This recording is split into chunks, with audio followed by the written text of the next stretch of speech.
Friends, ఈ వీడియోలో నేను ఒక స్టోరీ చెప్తున్నాను. ఒక ఊరిలో ధనవంతుని ఇంట్లో మహారాజ్ అనే ఒక తెలివైన యువకుడు జన్మించాడు. ఆ బాలుడు పెరిగి పెద్దవాడవుతూ కూడా చాలా విద్యలను అభ్యసించాడు. అందుకు తల్లిదండ్రులు చాలా సంతోషించారు. మహారాజ్ కుటుంబం ధనవంతులు కావడం వల్ల వేటికి లోటు ఉండేది కాదు. కానీ మహారాజ్ అందుకు గర్వపడలేదు.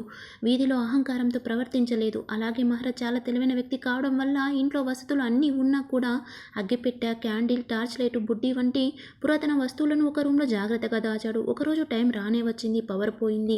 చీకటిగా ఉండడంతో వాళ్ళ ఫాదర్ అన్నం తినడం ఆపేశాడు. మహారాజ్ పవర్ పోయిందా అనే లోపే ఆ బాలుడు అగ్గిపెట్టితో క్యాండిల్ వెలిగించి ఫాదర్ దగ్గర పెట్టి టార్చ్ లైట్తో జనరేటర్ బాల్కనీలోకి వెళ్ళి ఆన్ చేసి పవర్ వేశాడు. తర్వాత కూడా తల్లిదండ్రుల ప్రశంసలను అలాగే తీసుకున్నాడు.